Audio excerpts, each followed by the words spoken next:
یہ میری ماں نے میری تربیت کی ہے. تو وہ درود میں نے پڑھا اور ڈالا تو اللہ نے لاج رکھ لی.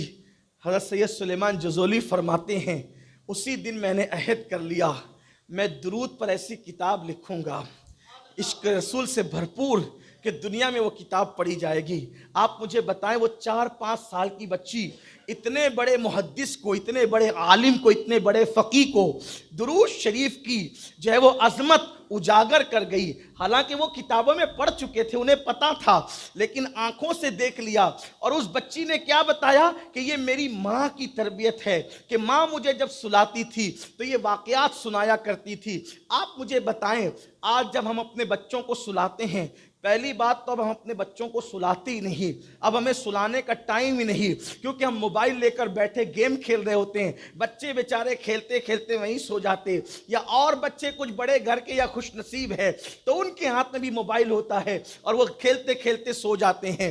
بہت بھیانک دور سے ہم گزر رہے ہیں اور اس کے نتائج اتنے بھیانک ہوں گے. میرے آقا صلی اللہ علیہ وسلم کے پیارے دیوانوں، یہ موبائل کی دنیا ایک انسان کو دوسرے انسان سے دور کر دے گی. میں موبائل کا مخالف نہیں ہوں، موبائل استعمال کریں ضرورت کے مطابق، لیکن آج ایک بچے کا تعلق جو ماں سے ہونا چاہیے. دیکھیے تعلق بہت عظیم چیز ہے، تعلق بہت عظیم. تعلق سے چیزیں سنورتی ہے اور تعلق ٹوٹ جانے سے چیزیں بگڑتی ہے. مثال کے طور پر ایک انڈے کو لے لیں ہم.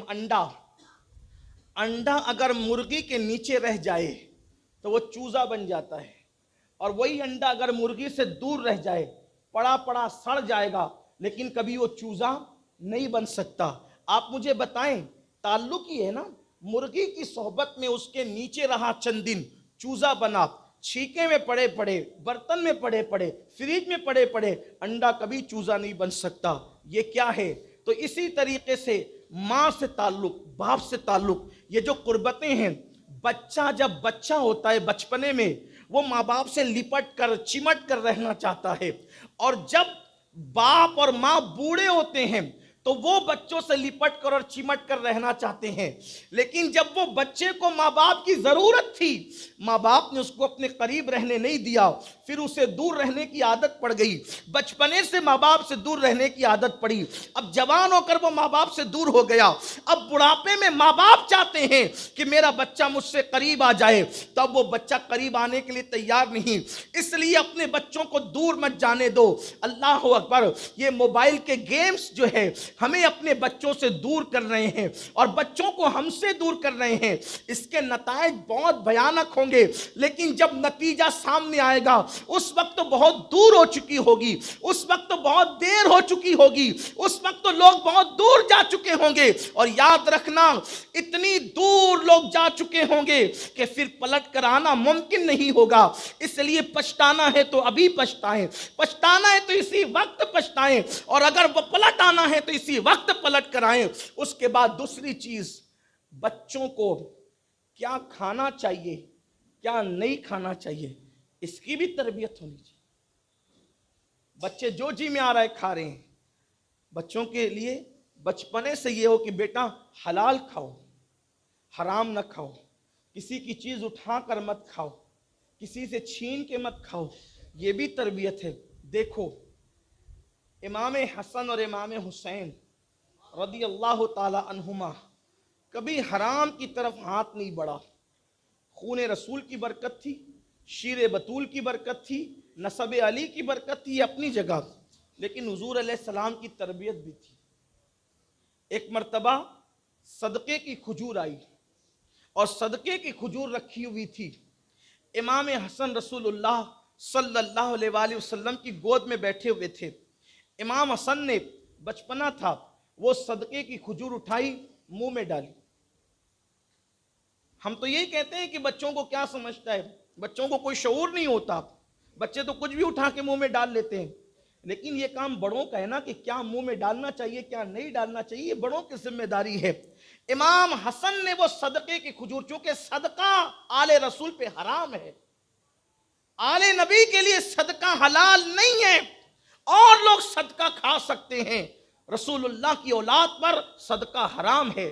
جیسے امام حسن نے وہ صدقے کی کھجور اٹھا کر اپنے منہ میں ڈالی، اللہ کے رسول نے فرمایا چھی چھی تھوکو، فرمایا چھی چھی تھوکو، اور پھر اپنی انگلی ان کے منہ میں ڈالی اور وہ کھجور نکالی۔ اللہ کے رسول صلی اللہ علیہ وآلہ وسلم نے ماں باپ کو، سرپرستوں کو ذہن دیا کہ تمہارے بچے اگر ایسی چیز اٹھا کے منہ میں ڈال لے بچپنے میں ناسمجھی کی وجہ سے، تو تمہاری ذمہ داری ہے کہ تم ان کی تربیت کے لیے ان کو بتاؤ کہ کیا منہ میں ڈالنا چاہیے، کیا نہیں ڈالنا چاہیے۔ یہ تربیت کا رنگ تھا، تربیت کا انداز تھا۔ میرے پیارے آقا صلی اللہ علیہ وسلم کے پیارے دیوانوں، اسی طرح نماز کے معاملے کو لے لیں۔ نماز کا معاملہ کہ ہم اپنے بچوں کو نمازی بنائیں، بچوں کو نماز کی تاکید کریں، بچوں کو لالچ دے کر کے نمازی بنائیں، تربیت کا حصہ ہے۔ اور میں تو یہ کہتا ہوں اور دل کی گہرائیوں سے کہتا ہوں، اگر کوئی اپنے بچوں کو نیک دیکھنا چاہتا ہے، نیک، صرف نمازی بنا دو بس۔ اس لیے کہ جو بچے نماز کے عادی ہو جائیں یا جو بھی نماز کا عادی ہو جائے، دھیرے دھیرے وہ دین کا پابند خود بخود ہو جاتا ہے۔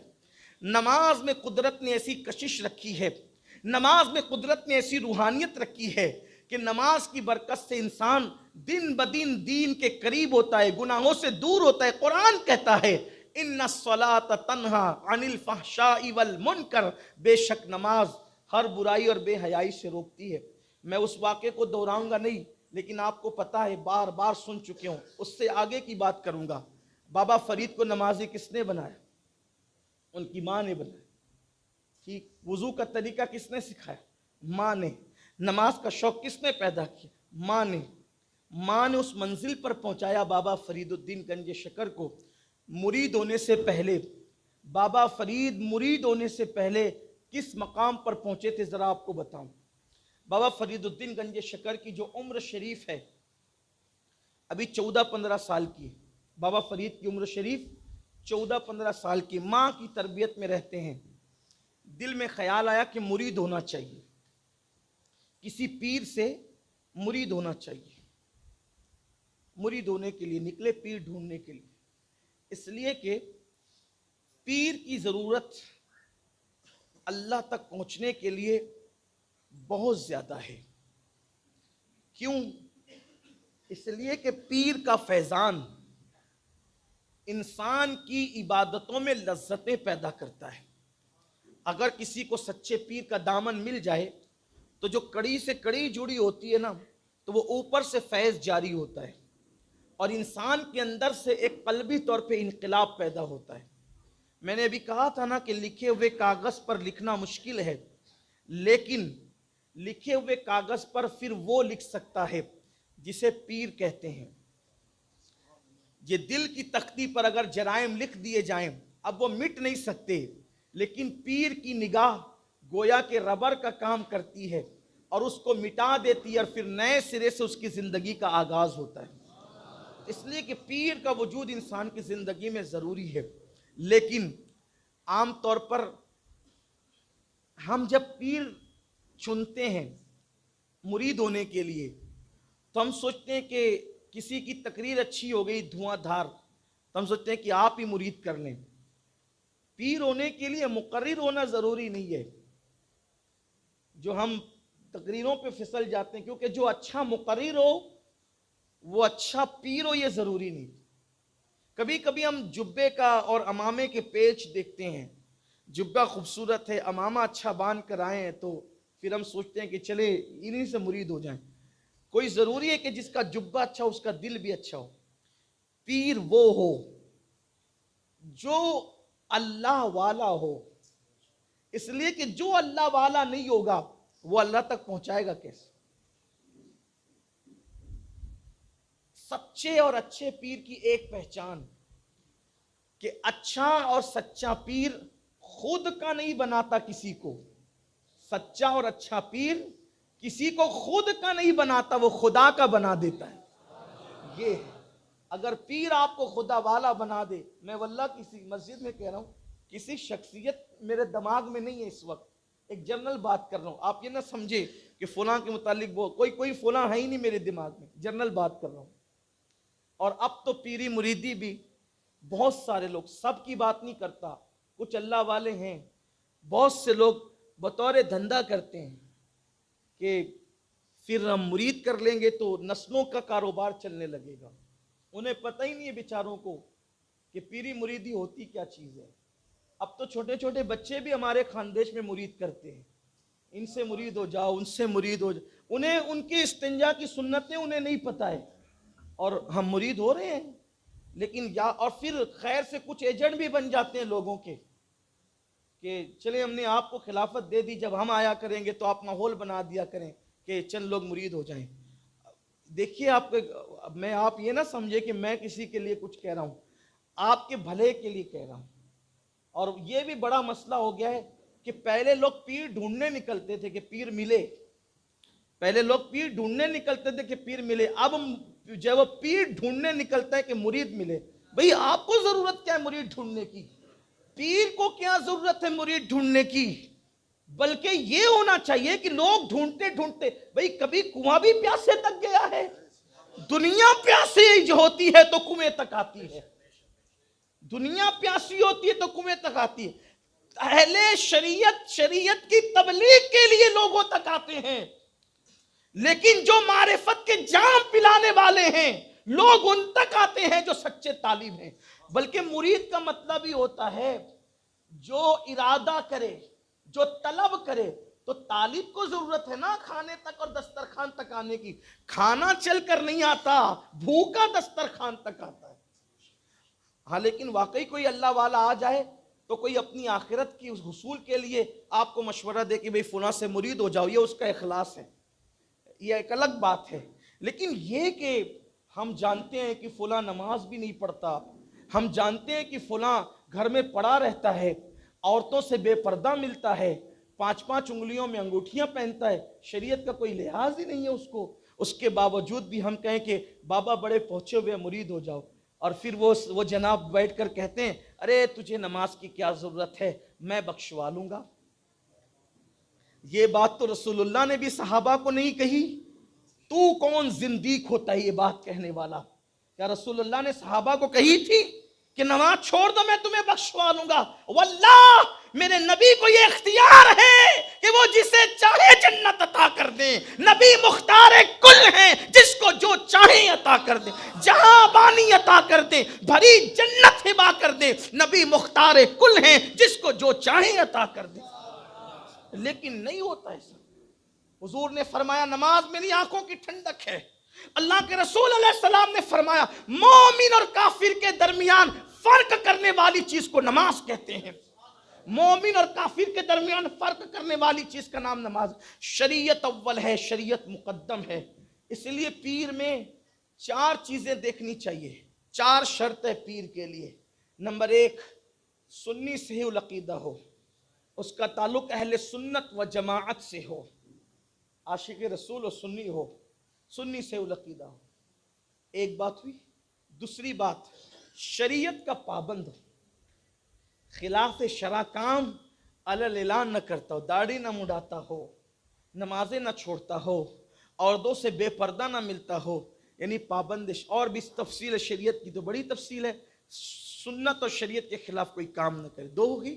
تیسری چیز، کسی صاحب سلسلہ سے اس کو خلافت ملی ہو، ایسے نہیں کہ اٹھے چھٹے خود ہی پیر بن گیا ہو، کسی نے اس کو خلافت دی ہو، اس کی کڑیاں ملی ہوئی ہو، اور اس کا سلسلہ رسول اللہ تک جا کر متصل ہوتا ہو، حضور تک جا کر متصل ہوتا ہے۔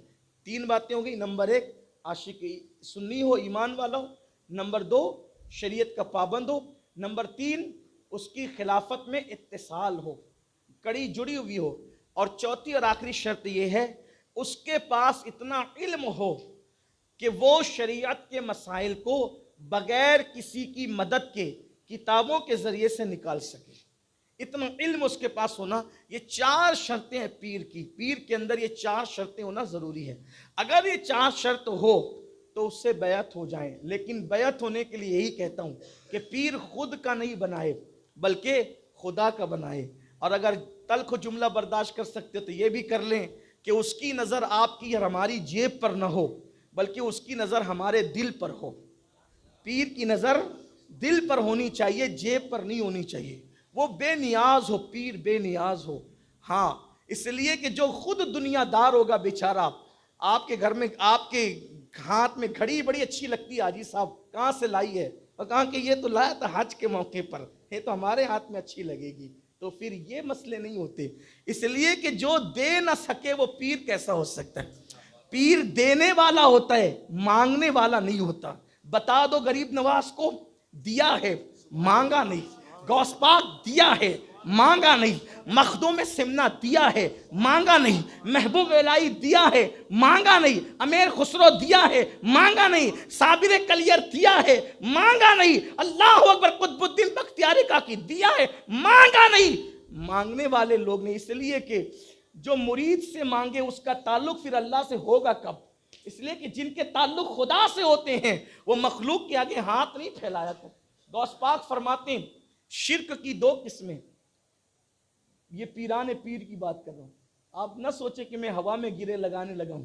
پیران پیر جس کی نظر کے بغیر کوئی پیر بن نہ سکے، اس پیران پیر کی بات. ابدال جس کی چوکھٹ پہ جھاڑو لگائیں وہ پیران پیر. چور جس کے یہاں چوری کرنے آئے تو قطبیت کا مقام لے جائے وہ پیران پیر. غوث پاک میرے مرشد کی شان کیا ہے؟ اللہ اکبر.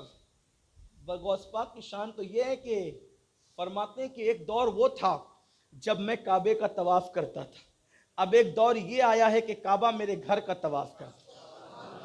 اور اہل سنت کے امام کہتے ہیں سارے اقطاب جہاں کرتے ہیں کعبے کا طواف، کعبہ کرتا ہے طواف در والا تیرا. پیر دینے والا ہو، مانگنے والا نہیں. بڑی تمثیل ہے، بڑی مثال ہے، بڑی تاریخ ہے بہت سی. تو غوث پاک فرماتے ہیں شرک کی 2 قسم، ایک ہے ظاہری شرک، ایک ہے باطنی شرک. ظاہری شرک ہوتی ہے کہ کوئی غیر اللہ کو کی عبادت کرے، غیر اللہ کی عبادت کرے، یہ ظاہر. اور باطنی شرک یہ ہے کہ کوئی اللہ سے امید لگانے کی بجائے بندوں سے امید لگانے لگے، یہ باطنی شرک ہے. امید اللہ سے، میرا اللہ مجھے دے گا. اور یاد رکھنا جس کی امید اللہ سے، حضور علیہ السلام فرماتے ہیں میرے جوتے کے تسمے بھی ٹوٹ جاتے ہیں تو میں اللہ ہی سے مانگتا ہوں، اللہ ہی سے مانگتا ہوں. اور جو اس پر یقین کر لے اللہ اس کے لیے کافی ہے. جو اللہ پہ بھروسہ کرے اللہ اس کے لیے کافی ہے. بات دور نکلتی ہے. عرض کر رہا تھا کہ حضرت بابا فرید الدین گنج شکر 14-15 سال کی عمر میں پیر ڈھونڈنے نکلے. جب پیر ڈھونڈنے نکلے تو کسی نے کہا کہ بغداد میں شیخ شہاب الدین عمر سہروردی بہت بڑے پیر ہیں، اور تھے بھی بڑے، صاحب عوارف المعارف اور شیخ الشیوخ ان کا لقب ہے. غوث پاک کے خلیفہ ہیں اور غوث پاک کے ڈائریکٹ خلیفہ بھی ہیں. شیخ الشیوخ شیخ شہاب الدین عمر سہروردی. غوث پاک نے ان سے کہا تھا شہاب الدین تیرے بعد تجھ جیسا ولی قیامت تک عراق میں پیدا نہیں ہو سکتا. یہ ہے شیخ شہاب الدین عمر سہروردی، سلسلہ سہروردیہ کے امام شیخ شہاب الدین عمر سہروردی، کہ تیرے بعد تجھ جیسا ولی عراق میں پیدا نہیں ہوگا. ان کی خانقاہ میں حضرت بابا فرید 14-15 سال کی عمر میں کسی نے کہا وہ بہت بڑے پیر ہے، مرید ہونے کے لیے گئے تو دسترخوان لگا تھا خانقاہ میں، کھانے کا وقت ہو رہا تھا، دسترخوان لگا تھا. جیسے بابا فرید پہنچے، ابھی آپ کو فرید نہیں کہا جاتا تھا، فرید آپ کا لقب ہے، آپ کو مسعود نام سے جانا جاتا تھا، مسعود. تو اندر گئے، دسترخوان لگا تھا، بڑے بڑے علماء، زعماء، فقہا، عمرہ سب بیٹھے ہوئے تھے. حضرت شیخ شہاب الدین عمر سہروردی بھی دسترخوان پہ تھے. کہتے ہیں کہ ولی کو ولی پہچانتا ہے، ولی کو ولی پہچانتا ہے. یعنی اگر کسی کو پہچاننا ہے کہ یہ کون ہے تو خود کو بھی ولی بننا پڑے گا. غیر ولی ولی کو نہیں پہچانتا، اور وہ کسی کی پیشانی پہ تھوڑی لکھا ہوتا ہے کہ یہ ولی ہے، بلکہ اللہ کا فرمان ہے اولیائی تحت قبائی، کہ میرے ولی میری چادر غیرت کے نیچے چھپے ہوئے ہیں. انہیں میں جانتا ہوں، میرے سوا کوئی نہیں جانتا. یہ اللہ کے ولیوں کی شان. تو جیسے یہ داخل ہوئے، 14-15 سال کے تھے، شیخ صاحب کی نظر پڑی، پہچان لیا آنے والا کوا چڑیا نہیں، آنے والا باز ہے، باز شاہین ہے آنے والا. کہا کہ شہزادے کھانے کا وقت ہو رہا ہے، بیٹھے کھا لے. پہلے سب کے ہاتھ دھل چکے تھے. اچھا خانقاہوں میں کھلانے کا نظام ہے، کوئی خانقاہ میں جائیں وہاں کھلایا جاتا ہے، لنگر چلتا تھا وہاں. خانقاہوں میں کھلانے کا نظام، آرام کا نظام، تربیت کا نظام. اچھا خانقاہوں میں جو کھانا کھلایا جاتا تھا اس میں مسلمان اور کافر میں فرق بھی نہیں ہوتا، سب کو کھلایا، جو آ گیا اس کو کھلایا، اللہ کی مخلوق کو کھلاؤ. بلکہ خانقاہوں میں جانوروں کو بھی کھلایا جاتا، چونٹیوں کو بھی کھلایا جاتا. اللہ والوں کی بہت بڑی شان. بلکہ غوث پاک فرماتے ہیں میں نے نیکی کے دفتر کو الٹ پلٹ کر دیکھا، مجھے کھانا کھلانے سے بڑی کوئی نیکی نظر نہیں آئی. بہت بڑی نیکی کھانا کھلا. تو کھانا تیار تھا خانقاہ کا، کہا کہ شہزادے پہلے کھا لو. سب کے ہاتھ دھل چکے تھے. کنیز آئی. کنیز علماء جانتے ہیں کہ جو کنیزیں ہوتی تھی پردے کے احکام کنیزوں پہ نافذ نہیں ہوتے تھے. یہ اہل علم پر آیا ہے. کنیزوں کے اب کنیزیں نہیں ملتی، ہوتی بھی نہیں ہیں، لیکن ان کے احکامات عام عورتوں سے، آزاد عورتوں سے الگ ہے. ان کے لیے پردے کا حکم، اگرچہ وہ مسلمان ہو، اگر کنیز ہے تو ان کے لیے پردے کا حکم ویسا نہیں ہے جیسے آزاد عورتوں کے لیے. دونوں کے احکامات جدا جدا ہیں. جیسے مثال کے طور پہ ایک بات بتاؤں کہ ایک ام المومنین سے حضور نے نکاح کیا. جب نکاح کیا تو کسی کو غلط فہمی ہوئی کہ نکاح کیا یا کنیز بنایا. تو صحابہ میں گفتگو ہونے لگی کہ حضور نے نکاح کیا یا بحیثیت کنیز اپنے ساتھ لیا. تو کہا کہ بھئی اطمینان رکھو، بحث مت کرو. اگر حضور نے ان کو پردہ کروایا تو سمجھ لینا کہ حضور نے نکاح کر کے ان کو ام المومنین بنایا، اور اگر ان کو پردہ نہیں کروایا تو سمجھ لینا کہ یہ کنیز ہے. یہ تھا کنیز اور آزاد عورت کا فرق. تو کنیز آئی، ہاتھ دھلانے لگی. کس کے؟ بابا فرید کے. انہوں نے اس کے چہرے کی طرف دیکھا اور دیکھتے ہی رہ گئے اور ہاتھ دھلتے رہے. دیکھنے میں اتنے مصروف ہوئے کہ 1 لوٹا 2 لوٹا 3 لوٹا اور پورا پانی گرتا رہا. بڑے بڑے اہل علم کنکھیوں سے اشارہ کرنے لگے، یہ دیکھو جناب کو مرید ہونے آئے اتنے بڑے پیر سے، ہاتھ دھونے کا ڈھنگ نہیں، اور مرید ہونے چلے آ گئے، مرید ہونے چلے آ گئے. اللہ اکبر. اب چونکہ یہ ایک دوسرے کو ٹھنکیاں دے رہے تھے، شیخ شہاب الدین عمر سہروردی نے سوچا کہ غریب بیچارہ بدنام ہوا جاتا ہے، پردہ اٹھا دوں کہ آنے والا کون ہے. اور فرمایا شہزادے آپ کو ہاتھ دھلنے کا طریقہ نہیں پتا، آپ اتنا پانی ضائع کیا، آپ کو شریعت کا مسئلہ نہیں معلوم ہے کہ پانی ضائع کرنا جائز نہیں ہے، ناجائز ہے، آپ پانی ضائع کرتے ہو. بابا فرید نے مسکرایا، فرمایا سرکار اگر معافی ہو تو ایک بات کہوں. کہا شہزادے بالکل کہو. کہا حضور یہ کنیز کے چہرے پہ جب نظر پڑی تو میں نے اس کی پیشانی پہ لکھا دیکھا کہ یہ جہنم میں جائے گی. مجھے حیرانی ہوئی، مجھے ترس آیا، اتنے بڑے پیر کی خانقاہ میں مہمانوں کی خدمت کرنے والی یہ کنیز جہنم میں جائے، یہ کیسے ہو سکتا ہے؟ سرکار ہاتھ نہیں دھل رہا تھا، اپنے ہاتھوں سے مل کر اس کی تقدیر دھل رہا تھا. ہاتھ نہیں، اس کی تقدیر دھل رہا تھا کہ آپ کی خانقاہ میں رہ کر یہ جہنم میں کیسے جا سکتی ہے. تو اس کا جہنمی ہونا دھل رہا تھا. تو بابا فرید نے جب یہ کہا سب کی آنکھیں کھلی کے کھلی رہ گئی. ہم تو سمجھ رہے تھے ہاتھ دھلنا نہیں آتا، اور یہ 14-15 سال کا لڑکا تو تقدیریں بھی دھل دیا کرتا ہے. تو شیخ شہاب الدین عمر سہروردی نے کہا شہزادے مرید ہونے کے لیے آئے ہو، اس مقام پر کیسے پہنچے؟ تو کہنے لگے حضور میری ماں کی تربیت نے مجھے اس مقام پر پہنچا دیا.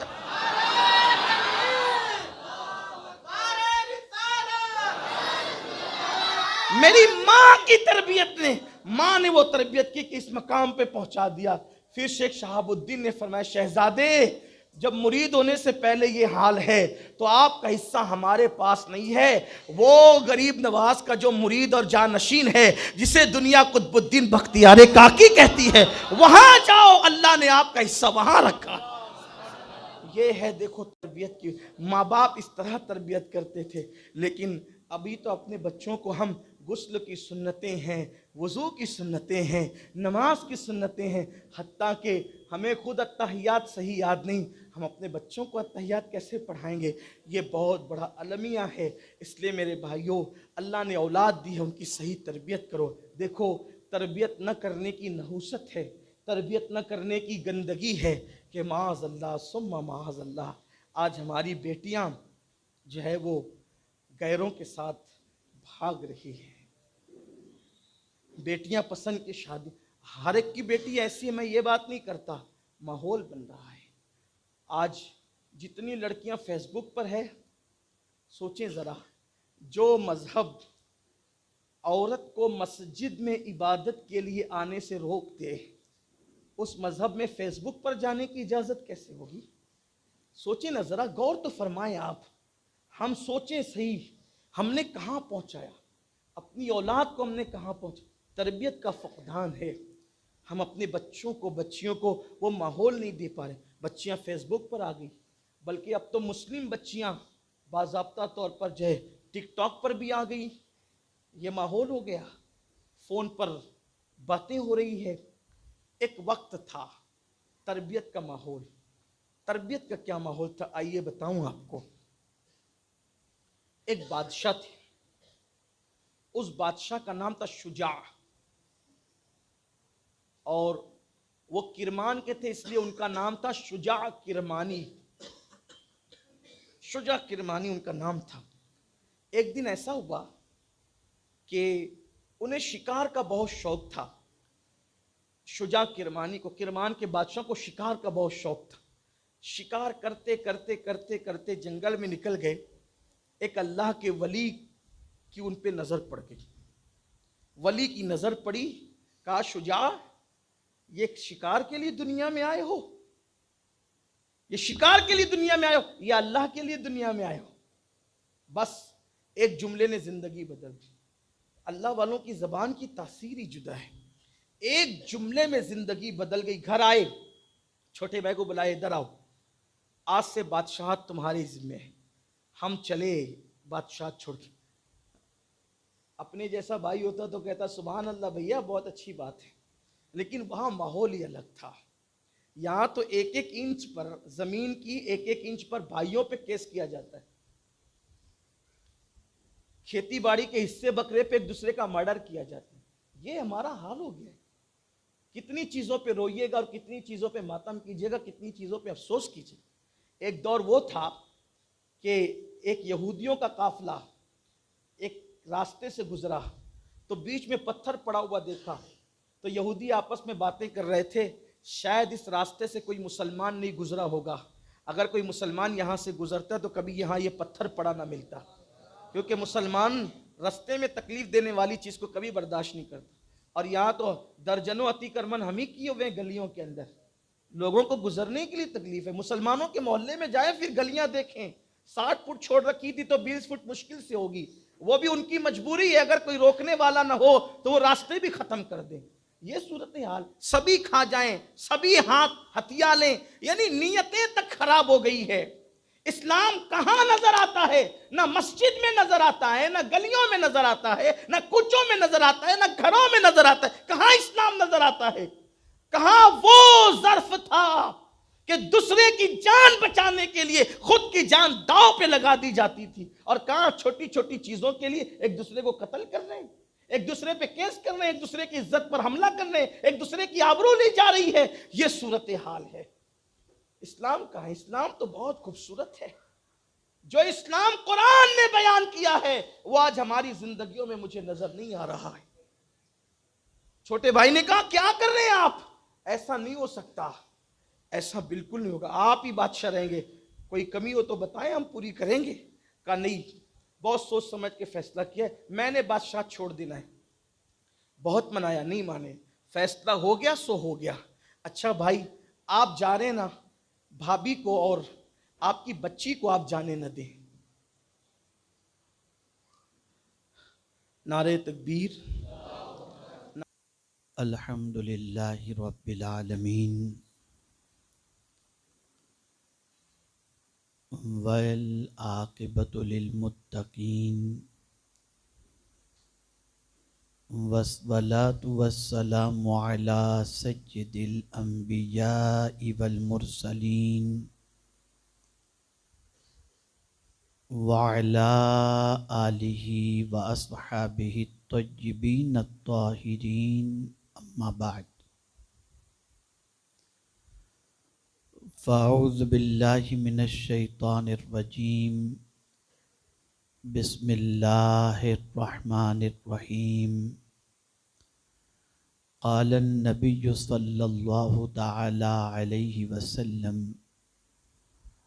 الا ان فی الجسد مضغۃ اذا صلحت صلح الجسد کلہ واذا فسدت فسد الجسد کلہ الا وہی القلب الا وہی القلب الا وہی القلب صدق رسول اللہ صلی اللہ تعالی علیہ وآلہ وسلم۔ میرے پیارے آقا صلی اللہ تعالی علیہ وسلم کے پیارے دیوانوں، سیدنا غوث الثقلین قطب ربانی محبوب حقانی قندیل نورانی میران شاہ شیخ سیدنا سید عبدالقادر جیلانی رضی اللہ المولا تبارک و تعالی عنہ کی عظمت اور مقام کو آپ نے محب گرامی حضرت مولانا سید امین القادری صاحب سے سماعت فرمایا۔ چونکہ آج کی یہ نشست وابستگان سلسلہ اور وابستگان تحریک کی تربیت سے متعلق ہے، اور میں یہ سمجھتا ہوں کہ اس قسم کا آج نیا باب تحریک میں شروع ہو رہا ہے۔ میرے پیارے آقا صلی اللہ تعالی علیہ وسلم کے پیارے دیوانوں، اس سے پہلے کہ جس حدیث مبارکہ کی تلاوت کا میں نے شرف حاصل کیا، کچھ معروضات اس سے متعلق پیش کروں۔ آقا کریم رؤوف الرحیم علیہ التحیۃ والتسلیم کی بارگاہ بے کس پناہ میں جس طریقے سے میں پڑھاؤں، عقیدت و محبت میں ڈوب کر اسی طریقے سے درود و سلام کا نذرانہ پیش کریں۔ الصلاۃ والسلام علیک یا رسول اللہ، الصلاۃ والسلام علیک یا حبیب اللہ، الصلاۃ والسلام علیک یا نبی اللہ، الصلاۃ والسلام علیک یا نور اللہ، وعلی آلک و اصحابک یا حبیب اللہ، صلی اللہ تعالی علیہ وسلم۔ میرے پیارے آقا صلی اللہ تعالی علیہ وسلم کے پیارے دیوانوں، محفلیں اس لیے سجائی جاتی ہیں تاکہ دل سج جائے،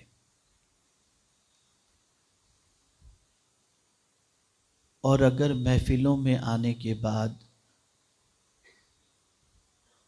دل میں انقلاب پیدا نہ ہو اور عادات و اطوار کے اندر کوئی تبدیلی پیدا نہ ہو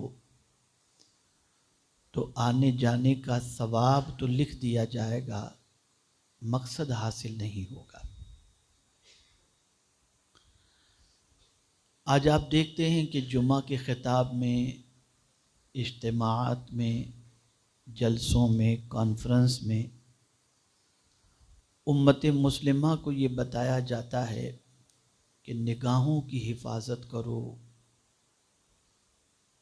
کانوں کی حفاظت کرو، زبان کی حفاظت کرو، پیروں پر چل کر گناہوں کے اڈوں پہ نہ جاؤ، ہاتھوں سے ظلم و زیادتی نہ کرو، یہ ساری چیزیں بتائی جاتی ہیں۔ لیکن دیکھتے ہیں کہ مسجد میں نماز پڑھ کر کے بندہ باہر نکلتے ہی اللہ رحم و کرم فرمائے بہت ساروں کی نگاہیں آوارہ ہو جاتی ہیں، تھوڑی دیر بھی نگاہ کی وہ حفاظت نہیں کر پاتا،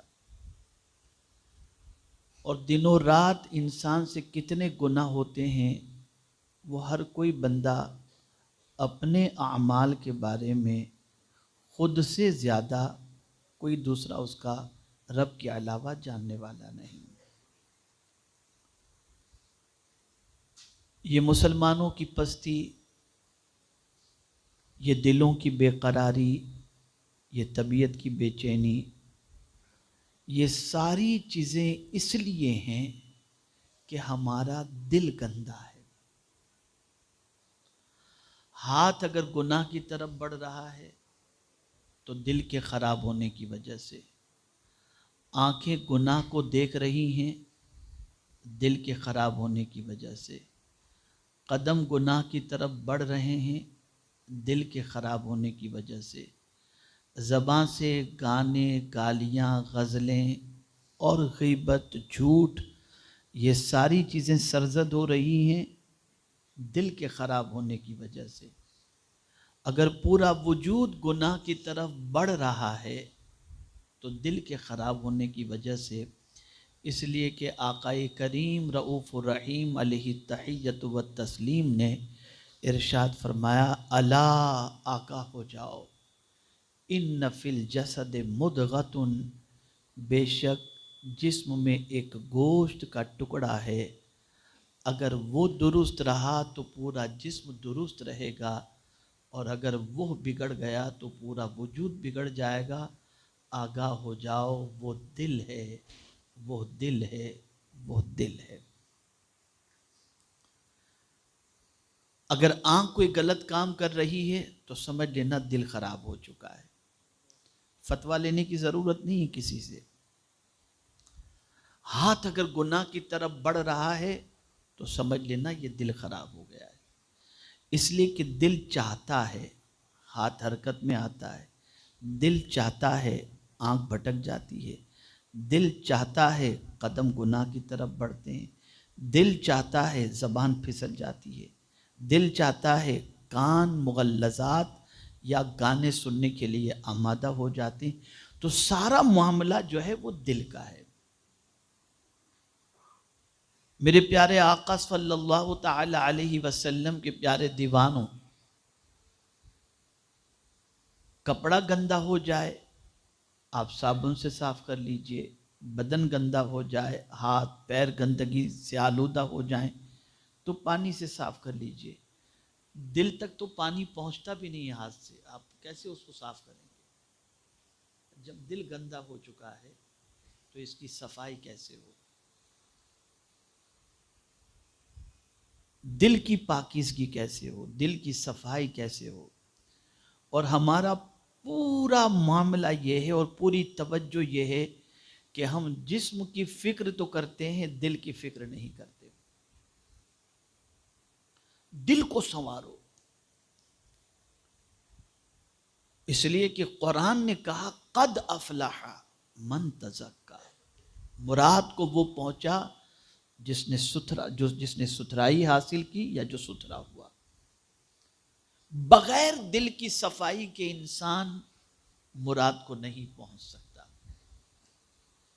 اب آپ ہم سب یہ جانتے ہیں کہ ہمارا دل گندا ہو چکا ہے، اور اس کی گندگی کی سب سے بڑی نشانی یہ ہے کہ نیکیوں میں اچھا نہیں لگتا، گناہوں میں طبیعت کو اچھا لگتا ہے۔ آج لوگوں کو مسجد میں اچھا نہیں لگتا، تلاوت ہوتی ہے تو آدمی کو بے چینی ہوتی ہے، یہ دل کی بیماری کی وجہ ہے۔ کہ دل گندا ہو چکا ہے. تو اب یہ دل کو کیسے سنوارا جائے؟ تو چونکہ میرا آپ سے کئی قسم کا رشتہ ہے، تو میری پہلی ذمہ داری یہ بنتی ہے کہ ہم سب مل کر اپنے قلب کی اصلاح کی فکر کریں، تاکہ ہمارا دل صاف ستھرا ہو جائے تو انشاءاللہ العظیم ہمارا وجود بھی سلامت رہے گا، اور دل کے صاف ستھرے ہونے کی وجہ سے اللہ رب العزت کامیابی اور کامرانی بھی عطا فرمائے گا. میرے پیارے آقا صلی اللہ تعالی علیہ وسلم کے پیارے دیوان و امام غزالی رحمت اللہ تعالی علیہ دل کی اصلاح کے حوالے سے فرماتے ہیں کہ 10 چیزیں ایسی ہیں جس سے دل کا تزکیہ، دل کی صفائی اور دل کے حالات کو سنوارا جاتا ہے. اس میں سے پہلی چیز امام غزالی رحمت اللہ تعالی علیہ نے فرمایا توبہ. اس لیے کہ آپ دیکھیں کہ اگر کوئی پلیٹ گندی ہے اور اس میں آپ کو لا کر کے کوئی بریانی پیش کرے تو آپ کی طبیعت خراب ہو جائے گی. بریانی تو اچھی تھی لیکن برتن خراب ہو تو طبیعت خراب ہو جائے گی. لیکن اگر برتن صاف ستھرا ہے تو اس میں کوئی دال لا کر کے بھی کھلائے گا تو طبیعت خراب نہیں ہوگی. برتن صاف کرو. تو دل ایک برتن ہے. یہاں تک کہ اولیاء کرام کے دل کے حوالے سے فرمایا گیا وہ اللہ عز و جل کے پیالے ہیں، اور اللہ اپنا جام توحید اللہ کے ولیوں کے دل سے پلایا کرتا ہے. یعنی اللہ کے ولیوں کے دل ایسے ہیں کہ جو ان کے قریب ہوتا ہے اسے جام محبت الہی نصیب ہو جایا کرتا ہے. پیالہ بتایا گیا اولیاء کے دل کو. تو ہم سب کا دل گندا ہے، سب کا دل الا ماشاء اللہ ایک دم پرا گندا. اگر جھانک کر دیکھیں گے تو دل میں سوائے گندگی کے اور کوئی چیز نظر نہیں آئے گی. اب میں ان گندگیوں کا تذکرہ کرنے جاؤں تو اس میں وقت نکل جائے گا، لیکن آج دل کی صفائی کے حوالے سے کچھ ضروری باتیں آپ کے گوش گزار کر دوں، تاکہ آج کی نشست میں احوال قلب کی اصلاح کا پہلا دستور آپ سیکھ کر کے یہاں سے اٹھیں انشاءاللہ. توبہ، اس کے حوالے سے فرمایا گیا دل کے احوال کو سنوارنے کے لیے، دل کے حالات کو سنوارنے کے لیے، دل کے گناہوں کو، دل کے دھبوں کو مٹانے کے لیے پہلا کام یہ ہے کہ بندہ توبہ کرے. اب توبہ ہے کیا؟ کیا اس طرح سے کان پکڑ لینا توبہ ہے، گال پہ 2 تماچا مارنا توبہ ہے؟ آج میں آپ کو توبہ کا ایک نیا مفہوم سمجھاتا ہوں،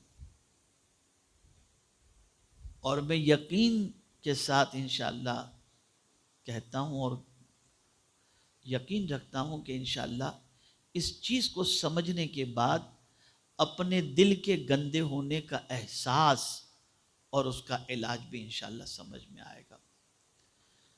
توبہ کا کیا معنی ہے؟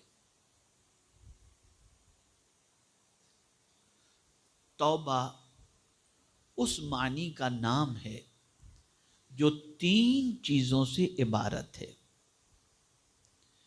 علم، حال اور عمل.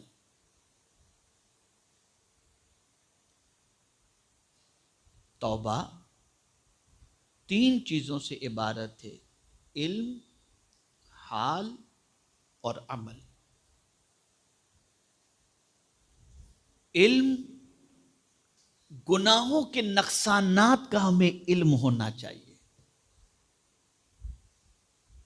بھئی آپ دیکھیں نا، کورونا کی وجہ سے آدمی کیا کرتا ہے؟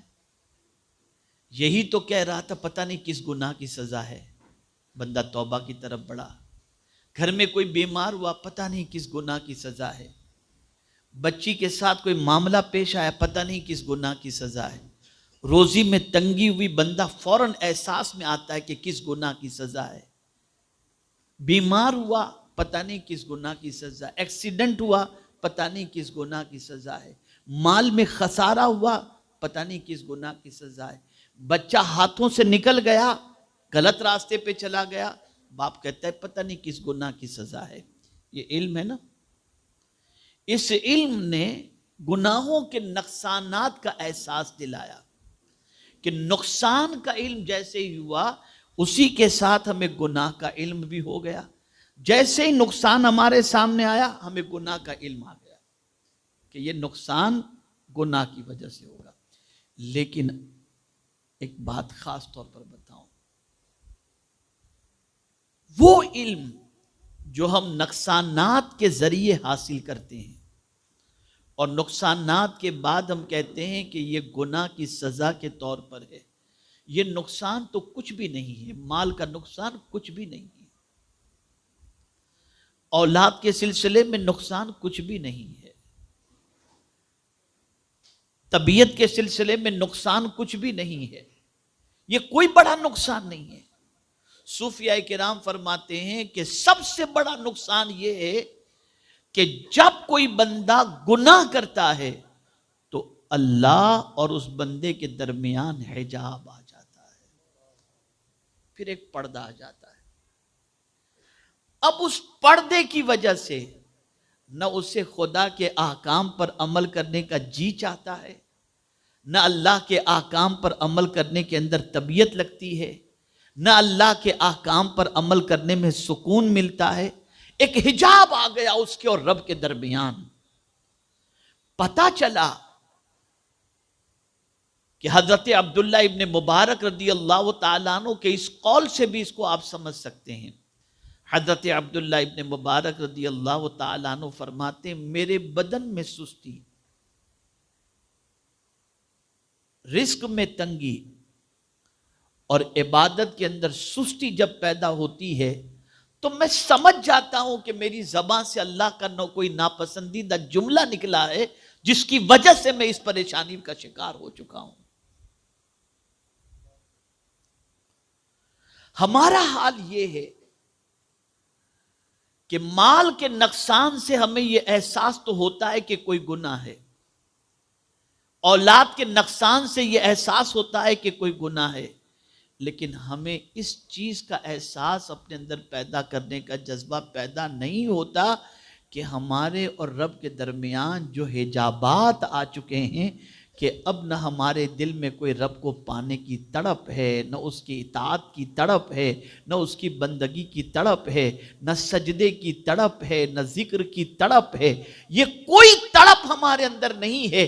اس نقصان کو بندہ بڑا نقصان نہیں سمجھتا، حقیقی نقصان یہی ہے۔ اس کو آپ ذہن کے اندر رکھیں، اللہ جب کسی بندے سے ناراض ہوتا ہے تو دولت نہیں چھینتا، سجدے کی توفیق چھین لیتا ہے، سجدے کی توفیق چھین لیتا ہے۔ تو یہ علم جس کو میں آپ کو سمجھاتا ہوں تو آپ کو اور مضمون سے قریب ہونے کا موقع ملے گا۔ حضرت رابعہ عدویہ رضی اللہ تعالی عنہا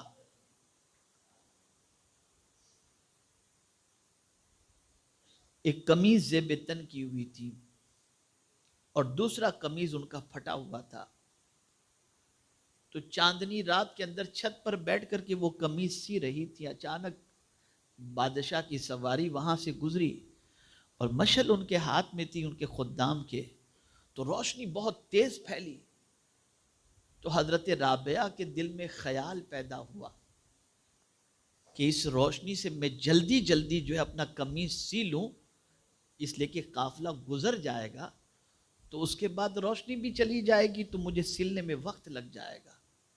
اس روشنی سے فائدہ اٹھا کر انہوں نے قمیض سی لیا، پھر اس کے بعد اس قمیض کو پہن کر انہوں نے نماز پڑھی، تو نماز میں لذت نہیں ملی، مزہ نہیں آیا نماز کے اندر. نمازوں کو بار بار دہرا رہی اور کہہ رہی پتہ نہیں کیا بات ہے، قمیض وہی ہے جسے اکثر میں پہنا کرتی تھی، لیکن آج نماز میں مجھے وہ لذت کیوں نہیں مل رہی. انہوں نے اس کے بعد جو ہے وہ قمیض چینج کی، اور دوسرا قمیض جیسے ہی انہوں نے پہنا تو نماز میں ملنے والی پہلے والی لذت وہ لوٹ آئی. اس کے بعد حضرت رابعہ گردن جھکا کر اپنے کریم سے عرض کرتی ہیں میرے مولا اس قمیض میں ایسی کیا کمی تھی جس کی وجہ سے تو نے عبادت کی لذت چھین لی. جواب آتا ہے میری بندی کیا تو نے بادشاہ کے خدام سے مشعل کی روشنی لینے کی اجازت لی تھی؟ بغیر اس کی اجازت کے تو نے اس روشنی سے فائدہ اٹھایا تو ہم نے تیرے سینے سے عبادت کی لذت کو چھین لیا. تو انہیں احساس ہوتا تھا ہم تو ایک فرض سے سبکدوش ہونے کے لیے نماز پڑھتے ہیں، لذت حاصل کرنے کے لیے نہیں پڑھتے، قرب خدا کی دولت سے مالا مال ہونے کے لیے نہیں پڑھتے، گناہوں سے بچنے اور نماز اس طرح سے پڑھیں کہ اس کی وجہ سے گناہوں سے بچیں، اس غرض سے نماز ہی نہیں پڑھتے. ہم تو بس آئے وضو کے جلدی سے سر پہ رکھے اللہ اکبر بس چل دیے، جیسے آئے تھے ویسے چلے گئے، بس ایک فرض ہم نے سر سے اتار دیا. اللہ والوں کا معاملہ یہ ہوتا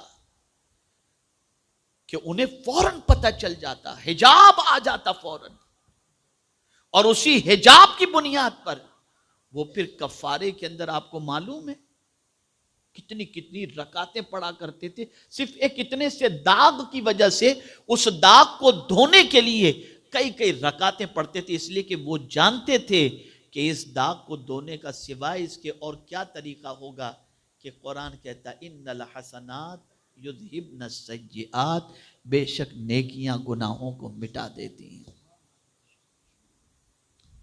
ایک بزرگ کی عادت تھی تکبیر اولیٰ کے پابند تھے اور 30 سال تک تکبیر اولیٰ ان کی مس نہیں ہوئی، پانچوں وقت کی نماز تکبیر اولیٰ کے ساتھ وہ ادا کرتے. ایک دن فجر کی نماز میں 30 سال کے بعد ایک دن فجر کی نماز میں جب وہ مسجد پہنچے تو ایک رکعت ان کی چھوٹ گئی تھی. تو نماز تو انہوں نے پڑھ لی لیکن دل میں صرف اتنا خیال پیدا ہوا کہ پتہ نہیں آج لوگ کیا سوچیں کہ ان کی کیوں ایک رکعت چھوٹی، لوگ کیا سوچیں. آپ اور ہم ہو تو ہماری سوچ کے اوپر تو ہم تو کوئی تازیانہ یا کوئی اس کا کفارہ دینے کے لیے تیار نہیں ہوں گے، لیکن اللہ والے کے دل میں یہ خیال پیدا ہوا کہ پتہ نہیں لوگ کیا سوچیں. آنکھوں سے آنسو جاری ہو گئے، یا اللہ تو کیا میں نے 30 سال تک تکبیر اولیٰ کی پابندی اس لیے کی تاکہ لوگ مجھے دیکھتے ہوں، اے اللہ مجھے معاف فرما. اور پھر 30 سال کی نماز کو انہوں نے دوبارہ دہرایا، دوبارہ انہوں نے نماز ادا کی، اس لیے کہ وہ جانتے تھے کہ دل کے اندر داغ لگ جائے اور دل میں گناہوں کی وجہ سے جو دھبا لگ جائے تو اس سے حجابات آ جاتے ہیں، پردے پڑ جاتے ہیں. ہمارے تو بالکل دل کی پوزیشن ایسی ہے کہ بالکل پردہ ہی پردہ ہے، پردہ ہی پردہ ہے ہمارے اور معبود کے درمیان. اتنے گناہ ہو چکے ہیں کہ اب تو گناہ کر کے بھی آدمی کو شرمندگی نہیں ہے، گناہ کہہ کے مسکراتا ہوا نظر آتا ہے، گناہ کر کے ہنستا ہوا نظر آتا ہے، کہے لگاتا نظر آتا ہے، کوئی احساس نہیں. تو توبہ کی پہلی پوزیشن یہ ہے کہ علم. جب کبھی اللہ نہ کرے صدبار نہ کرے لذت عبادت چھین لی جائے اور نماز پڑھ کر کے آپ کو یوں لگے کہ بس ایسے ہی پڑھ لیا، کوئی کیفیت پیدا نہ ہو، کوئی خوشی پیدا نہ ہو، کوئی طبیعت میں سرور پیدا نہ ہو، طبیعت میں فرحت محسوس نہ ہو، تو یہ سمجھ لیا جائے کہ ہمارے اور رب کے درمیان حجابات گناہوں کی وجہ سے، گناہوں کی وجہ سے. اور اسی طرح سے ظاہری طور پر دیکھا جائے تو مصائب جو ہوتے ہیں، پریشانیاں جو ہوتی ہیں، یہ بھی گناہوں کی وجہ سے۔ قرآن کہتا ہے ما اصابک من مصیبت فبما کسبت ایدیکم، جو مصیبتیں تمہیں پہنچتی ہیں وہ تمہارے ہاتھوں کی کمائی ہے۔ وَيَعْفُو عَنْ كَثِيرٍ، اور بہت سارے گناہ تو اللہ یوں ہی معاف فرما دیتا ہے۔ اگر ہر گناہ پر وہ پکڑ کرے تو ہم ایک دانہ کھانے کے لائق بھی نہیں ہو سکتے، اس کا کرم ہے جو معاف فرما۔ تو پہلی چیز، تین چیزوں سے توبہ عبارت ہے۔ علم، آپ کو علم ہونا چاہیے۔ جب نماز پڑھیں لذت نہ ملے تو سمجھ لیں کہ کوئی گناہ ہم سے سرزد ہو چکا ہے۔ نماز میں دل نہ لگے، تلاوت میں دل نہ لگے، نیکیوں میں دل نہ لگے، مسجد میں دل نہ لگے، اولیاء کرام کے ذکر میں دل نہ لگے، حضور صلی اللہ علیہ وسلم پر صلاۃ و سلام میں دل نہ لگے، اور طبیعت میں کوفت محسوس ہو کہ یار جلدی ختم کریں، تو سمجھ لینا کوئی ایسا گناہ سرزد ہو چکا ہے جس سے خدا اور اس بندے کے درمیان حجابات آ چکے ہیں۔ یہ پہلی چیز، یہ علم ہونا توبہ کے لیے ضروری ہے۔ دوسری چیز ہے حال، تین چیزوں سے عبارت ہے نا۔ دوسری چیز ہے حال۔ حال کس کو کہتے ہیں؟ حال کہتے ہیں اس طبیعت کے حوالے سے جو قدرت کے اور بندے کے درمیان حجاب ہو جائے، محبوب کے درمیان حجاب ہو جائے، تو اس جدائی کی وجہ سے جو غم کی کیفیت بن جاتی ہے اسے کہتے ہیں حال۔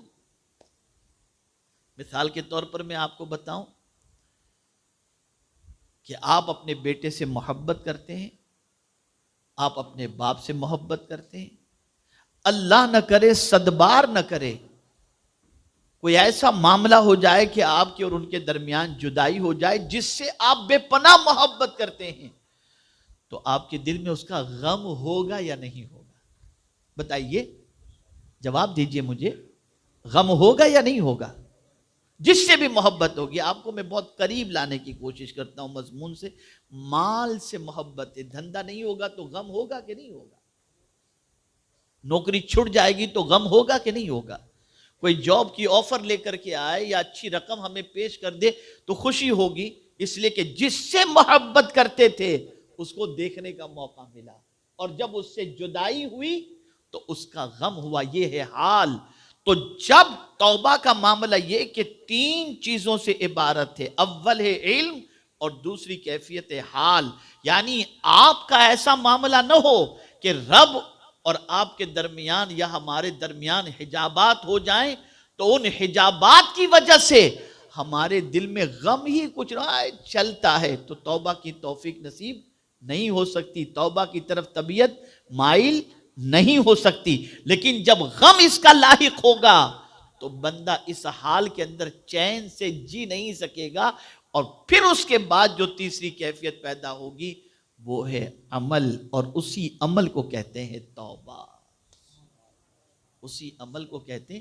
یعنی یہ دو چیزیں، حال اور علم، یہ اسے عمل کی طرف لے جائے گا کہ میں اس کے بغیر نہیں جی سکتا، میں اس کے بغیر چین سے جی نہیں سکتا، مجھے کسی بھی طرح سے میرے بچے سے ملا دو، میرے باپ سے ملا دو، یہ کر دو وہ کر دو۔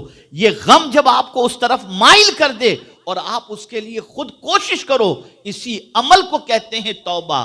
میرے پیارے آقا صلی اللہ تعالی علیہ وسلم کے پیارے دیوانوں، اس لیے یاد رکھیں توبہ علم، حال اور عمل کا نام ہے۔ میرے پیارے آقا صلی اللہ تعالی علیہ وسلم کے پیارے دیوانوں، اس بات کو ذہن میں اچھی طریقے سے محفوظ کر لیں۔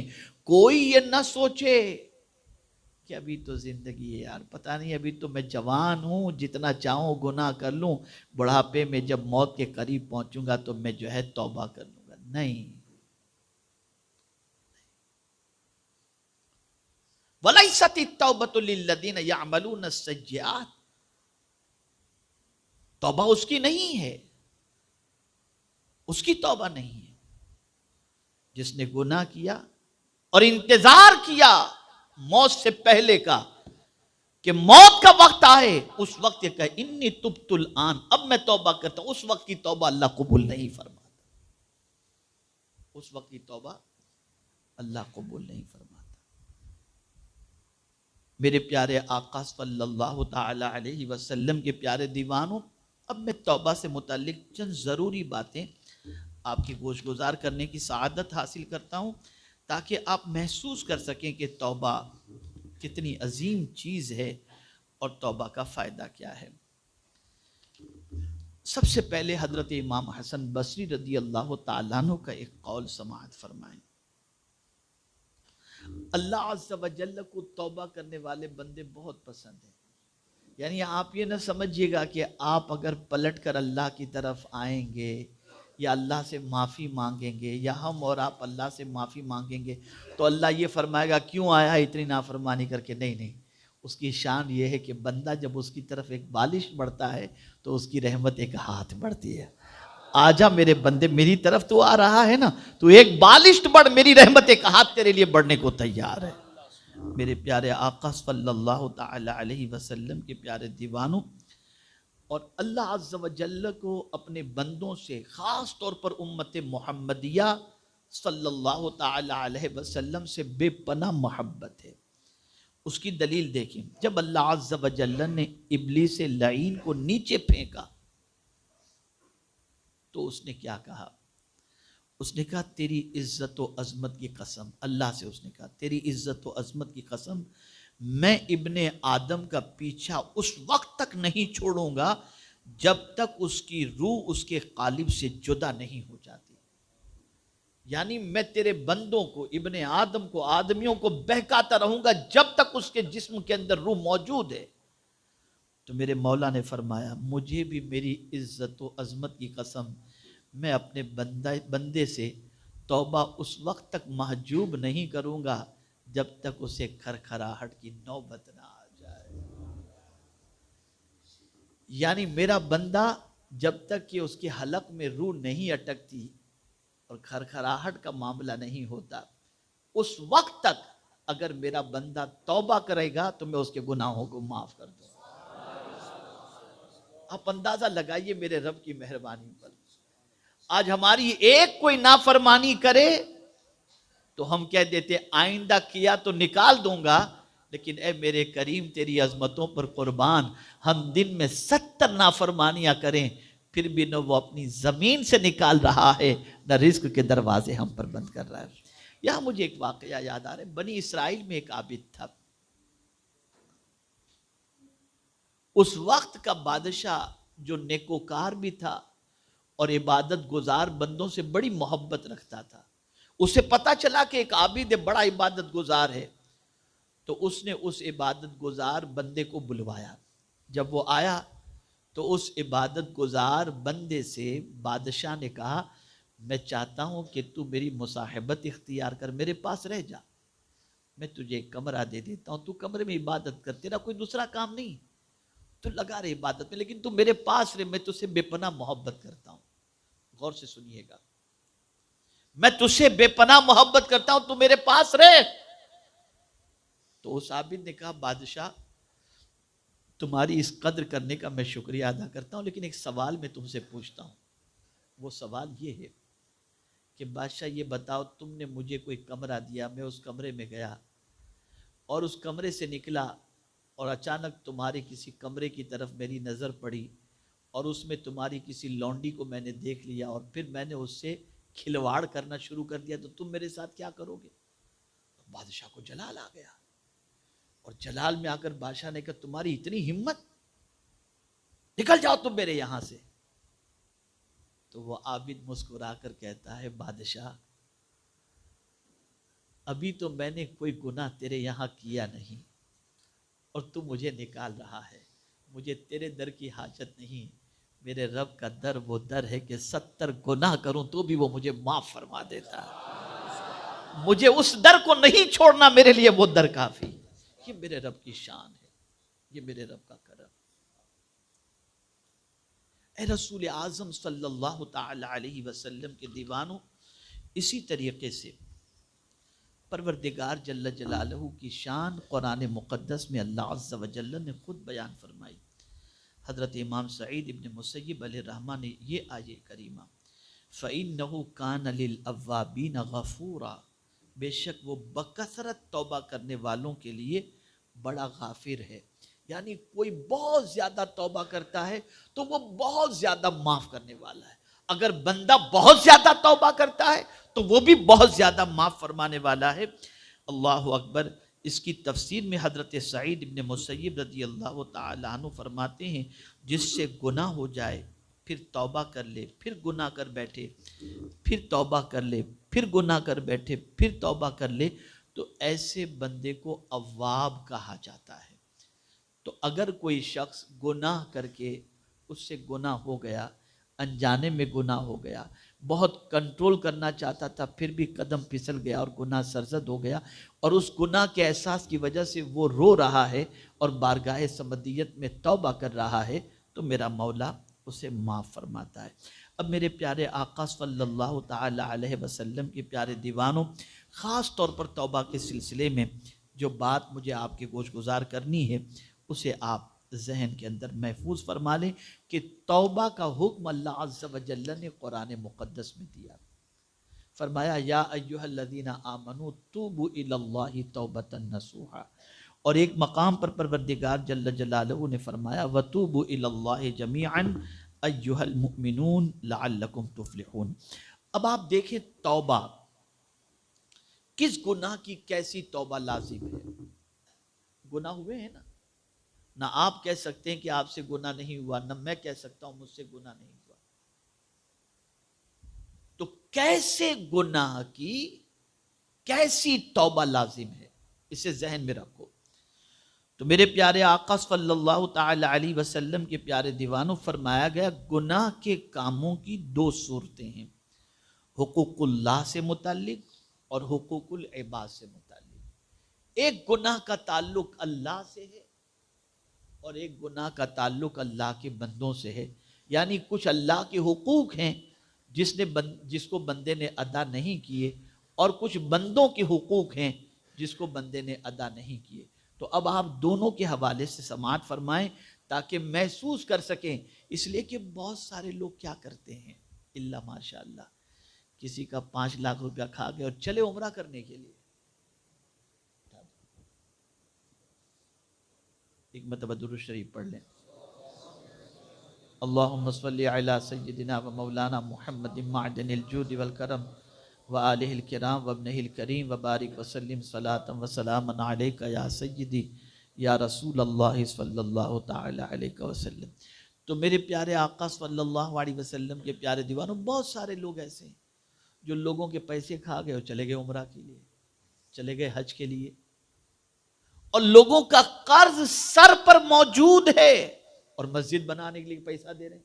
بھائی میرے 25,000 لکھ لو، اور پتہ چلا ان پر لوگوں کا 5 لاکھ روپیہ نکل رہا ہے، اور وہ یہ سمجھ رہے ہیں کہ ہم ثواب کما رہے ہیں، ہمیں فائدہ ملے گا، ہمیں قیامت میں اجر ملے گا. اس قسم کا بھی معاملہ ہوتا ہے، آپ دیکھتے ہوں گے. تو اس سے اچھی طرح، اور پھر یہ سمجھتے ہیں چلو یار اتنا کھا لیے، اتنا مسجد میں دے دیے نا، اپنا معاملہ برابر ہو جائے. ایسا نہیں ہے، یہ نہ جاننے کی وجہ سے سب کچھ ہے. اسے سمجھو تاکہ اچھی طریقے سے شریعت کا مسئلہ سمجھ میں آ جائے، اور اس کے بعد توبہ کی برکتیں آپ کے سامنے ظاہر ہو جائیں. تو قسم اول کی توبہ، یعنی اللہ کے حقوق کو اگر ہم نے پامال کیا ہے تو اس اللہ کے حقوق کے پامال کی توبہ کیسے کی جائے. مثال کے طور پر ہم نے کوئی گناہ کر لیا، اللہ نے فرمایا جھوٹ نہ بولو، ہم نے جھوٹ بول دیا. اللہ نے فرمایا غیبت نہ کرو، ہم نے غیبت کر لی. اللہ نے فرمایا بری نگاہ نہ ڈالو، اللہ نہ کرے کسی نے بری نگاہ ڈال دی. اب یہ سارے اللہ عز و جل نے ہم پر جو ہے حکم فرمایا، ہم نے اس کے حکم کی فرما برداری نہیں کی، نافرمانی کی. اب یہاں دیکھیے قسم اول کی توبہ یعنی حقوق اللہ کے حوالے سے، تو زبان سے توبہ و استغفار کرے اور دل سے نادم بھی ہو اور نیت میں یہ بھی ہو کہ اب دوبارہ ایسا نہیں کروں گا. تو اگر کوئی ایسی توبہ کرے تو بے شک اللہ اس کی توبہ قبول فرمائے گا. غور سے سنیے گا، سمجھ گئے نا؟ یہ مسئلہ تو بہت آسانی سے. اب کسی نے نماز قضا کر دی، کسی نے روزہ چھوڑ دیا، کسی پر حج فرض تھا اس نے حج ادا نہیں کیا، تو اب اس کا کیا ہے؟ ہاں اگر فرائض و واجبات میں سے کوئی فرض یا واجب بندے مکلف سے چھوٹ گیا ہو تو یہ زبانی توبہ و استغفار اور قلبی ندامت و عزم ابھی کافی نہیں، جب تک کہ چھوڑے ہوئے حکم کی قضا یا قائم مقام قضا نہیں لائے گا اس وقت تک محض زبانی توبہ اور قلبی ندامت نفع نہیں دے گی۔ نمازیں قضا ہو چکی ہیں تو نفل کی ضرورت نہیں، آپ قضاء عمری پہلے پڑھو۔ روزے قضا ہو چکے ہیں، پہلے نفل روزہ رکھنے کی ضرورت نہیں، ان روزوں کی قضا کرو، پہلے ان چیزوں کو ادا کرو۔ زکوٰۃ آپ پر واجب تھی، آپ نے نہیں دی، اب آپ کو صدقہ نافلہ کی ضرورت نہیں، آپ پہلے اس زکوٰۃ کی رقم کو ادا کرو۔ ہاں اگر ایسا کوئی مسئلہ ہو گیا کہ اب آپ کو ایسا عذر ہے، ایسی عمر ہو چکی ہے کہ روزہ نہیں رکھ سکتے، تو شریعت نے اس کے قائم مقام جو طریقہ رکھا ہے اس قائم مقام طریقے سے آپ اس کا ازالہ کر دیں اور اس کے بعد اللہ کی بارگاہ میں توبہ کریں، اللہ توبہ قبول فرما لے گا۔ یہ جو کہا جاتا ہے کہ بڑی رات کو 2 رکعت نفل پڑھ لو زندگی کی ساری نماز قضا نمازیں معاف کر دی جائیں گی، نہیں، یہ غلط ہے، یہ غلط ہے۔ اور جو لوگ 100 رکعت نفل پڑھتے ہیں اور اپنی فرض نمازیں جو قضا ہو چکی ہیں اس کی فکر نہیں کرتے تو کوئی نفل اس وقت تک اللہ کی بارگاہ میں قبول نہیں ہوتا جب تک کہ بندہ اللہ عز و جل کے فرض کو ادا نہ کر لے جو اس کے ذمہ۔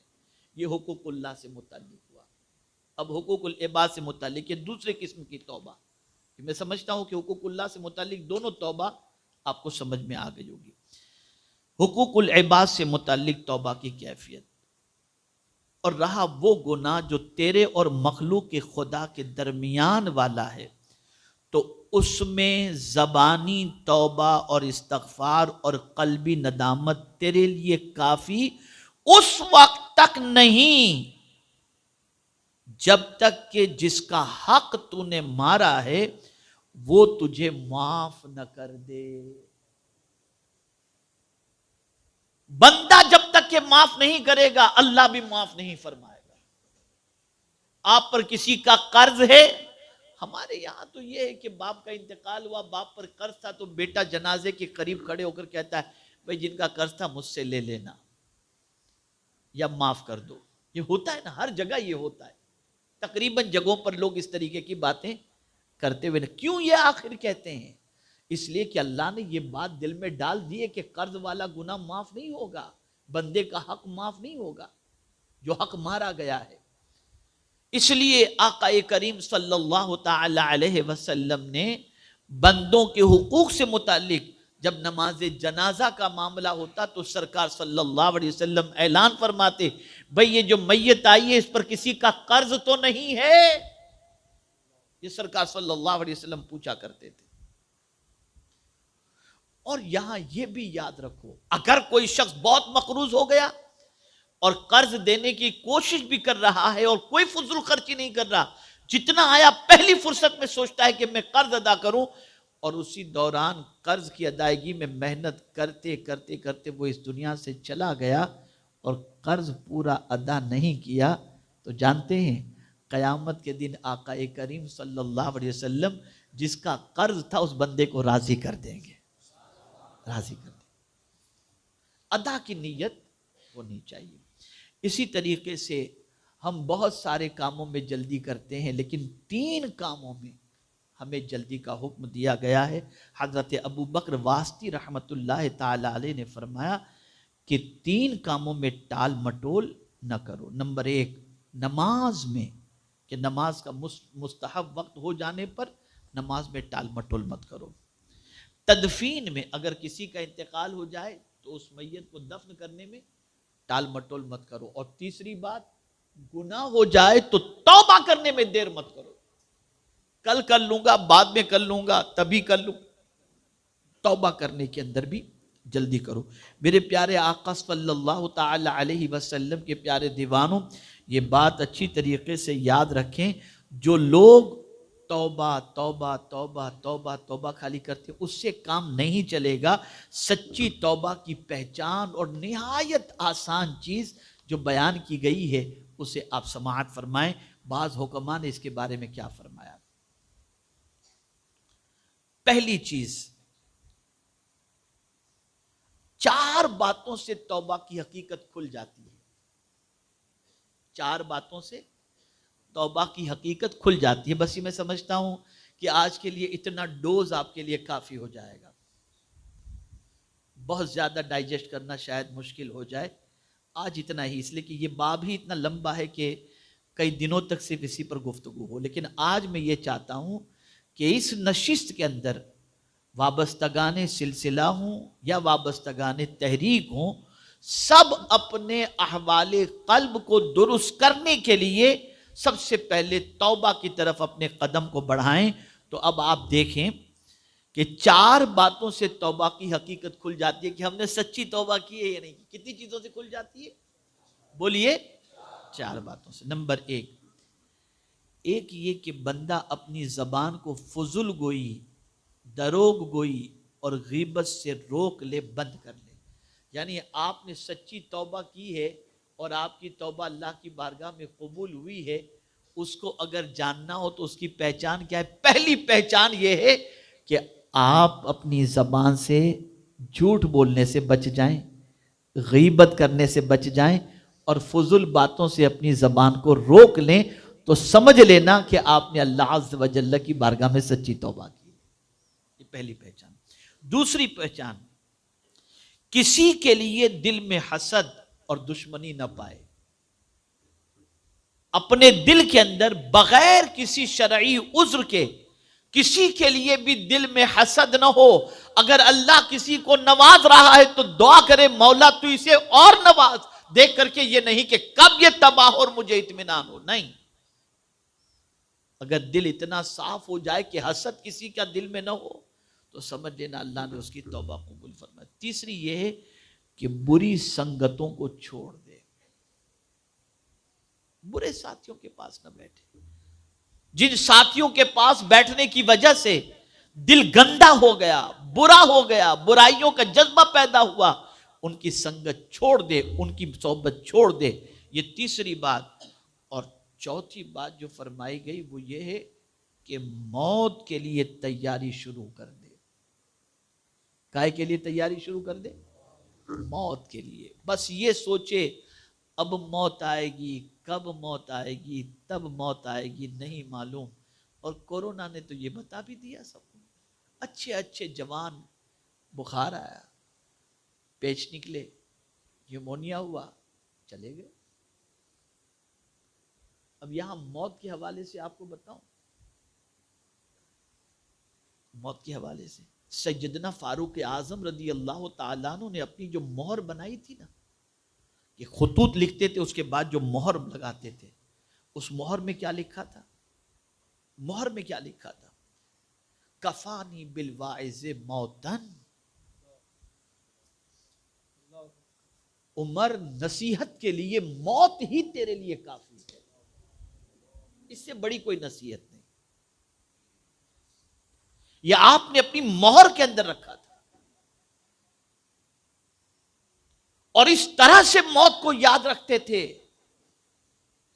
کہ رات کو جب سونا ہوتا تو سونے سے پہلے اپنی جو ہے وہ درے کو چادر کے نیچے سے، چٹائی کے نیچے سے نکالتے تھے اور اپنے پیر پر مار کر کے کہتے تھے عمر بتا آج پورا دن تو نے کیا کیا ہے. یہ اپنے پیر سے سوال پوچھتے تھے. پتہ نہیں کس حال میں موت واقع ہو جائے. تو موت کو ہمیشہ یاد رکھو، اس کی تیاری کرو، اس کی تیاری میں لگ جاؤ. حضرت عثمان ذو النورین رضی اللہ المولا تبارک و تعالی عنہ جب قبرستان جاتے نا، تو قبرستان جانے کے بعد بہت روتے، بہت روتے. قبر کے پاس کھڑے ہوتے، بہت روتے، بہت روتے تھے. کسی نے پوچھا حضور آپ قبرستان جاتے ہیں تو قبر کے پاس کھڑے ہو کر بہت روتے ہیں، آپ کو اتنا روتے ہوئے کبھی نہیں دیکھا جاتا جتنا آپ قبر کے پاس کھڑے ہو کر کے روتے. تو اب سنیے، ارشاد فرماتے ہیں قبر پہلی منزل ہے، اگر یہ درست رہی تو باقی کی منزلیں خود بخود آسان ہو جائیں گی، آسان ہو جائے گی باقی کی منزلیں۔ موت کو مت بھولو، اور یہ بات بھی یاد رکھو، بندہ ادھر قبر میں گیا اس کی دنیا ختم ہو گئی، دنیا ختم۔ بظاہر قبر زمین کے اوپر ہی نظر آتی ہے کہ زمین کے اندر ہی اس کو بھیجا جا رہا ہے، زمین کے اندر اسے ڈالا جا رہا ہے، زمین دنیا کے اندر نظر آتی ہے، لیکن وہ بندہ دنیا میں نہیں ہوتا، اس کی آخرت کا سلسلہ شروع ہو جاتا ہے۔ تو موت کی تیاری کرو۔ تو میرے پیارے آقا صلی اللہ تعالی علیہ وسلم کے پیارے دیوانوں، اپنے دل کو صاف ستھرا کرنے کے لیے، احوال قلب کے لیے، تزکیہ قلب کے لیے پہلی چیز ہے توبہ۔ اور یہ توبہ کے حوالے سے میں نے 4 باتیں خاص طور پر بتائیں کہ صرف اور صرف کان پکڑ کے، گال پہ ہاتھ مار کے زبان سے توبہ توبہ کہنے سے توبہ نہیں ہے، بلکہ آپ کی زبان اگر جھوٹ بولنے سے، غیبت کرنے سے، فضول گوئی سے رک جاتی ہے، اسی کے ساتھ ساتھ کسی کے لیے دل میں حسد نہیں ہے، اسی کے ساتھ ساتھ برے دوستوں کی سنگت سے آپ نے چھوڑ دی، اور چوتھی چیز موت کی تیاری میں لگ گئے، تو سمجھ لو اللہ کی بارگاہ میں آپ نے توبہ کی ہے، اور اللہ رب العزت جل جلالہ کی ذات سے امید ہے کہ اللہ تعالیٰ قلب کی صفائی عطا فرمائے گا اور دل کو منور و مجلہ فرمائے گا۔ میرے پیارے آقا صلی اللہ علیہ وسلم کے پیارے دیوانوں، وابستگان تحریک اور وابستگان سلسلہ سے میری گزارش ہے، سنت نبوی صلی اللہ علیہ وسلم پر عمل کرتے ہوئے روزانہ بلا ناغہ کم از کم 100 مرتبہ استغفر اللہ استغفر اللہ استغفر اللہ یہ پڑھ لیا کریں۔ یاد رکھیں، اسی کے ساتھ 5 وقت کی نماز پابندی کے ساتھ بلا ناغہ ادا کریں، جان بوجھ کر کے 1 وقت کی نماز کو بھی قضا نہ کریں۔ اسی کے ساتھ روزانہ 100 مرتبہ درود شریف آقا کریم صلی اللہ علیہ وسلم کی بارگاہ میں توفتاً پیش کریں، اور اسی کے ساتھ ساتھ آپ ہر جمعہ کو سورہ کہف کی تلاوت اپنے لیے لازم کر لیں۔ اور میرے پیارے آقا صلی اللہ تعالی علیہ وسلم کے پیارے دیوانوں، روزانہ فجر کی نماز کے بعد سورہ یاسین شریف کی تلاوت یہ بھی اپنے اوپر لازم کر لیں کہ جو بندہ مومن روزانہ سورہ یاسین کی صبح تلاوت کرے، اللہ اس کے پورے دن کو سکون کے ساتھ گزار دیتا ہے، اسے قلبی فرحت عطا فرماتا ہے۔ میرے پیارے آقا صلی اللہ علیہ وسلم کے پیارے دیوانوں، آج تک کے کیے ہوئے گناہوں سے سچے دل سے توبہ کریں، استغفار کریں، اللہ رب العزت جل جلالہ کے قانون اور اس کے پیارے حبیب صلی اللہ علیہ وسلم کے قانون پر عمل کرنے کی کوشش کریں۔